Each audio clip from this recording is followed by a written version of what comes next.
Как сме? Добре. Работи тя. Сашка Василева. Да не съм объркала. Не съм. Тук ли е? Леле, Сашка Василева. Я има при мен. Заповядай при мен. Заповядай.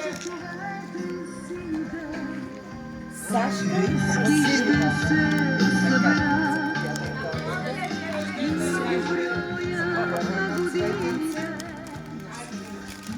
Така, държиш ли здраво?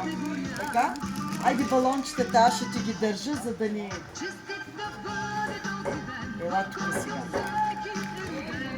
И благодаря на Бог, че точно ти си нашата баба и ти пожелаваме много здраве, щастие и късмет. Бъди благословена от деца Мичо и Глория, които много те обичат. И отдолу са ми написали едни стихчета, може ли да ги прочета? Да. Весели се тъй в Господа и Той ще ти даде попросеното от сърцето ти. Това го написаха децата. Благодари на моите деца, на моите внучи. Господ да ги благослови със свичка. Благодарим ти, Исусе, за свичка, татко наш небесен. Искам да те разплаквам. Господи, благослови семействата ни, Господи, пази децата ми, Господи, съчучалка крижава, Господи, пази ни, татко. Благодарим ти, Мичо. Благодарим ти, Глория, за свичка, татко наш небесен. Това са твоите деца или внуци? Внуците. Внуците? Да, в Германия. Твоите внуци, неговите деца всъщност, твоите деца. Неговите деца са в Германия. Да, на сина. На сина ти. Да. И те ти правят всъщност изненадата.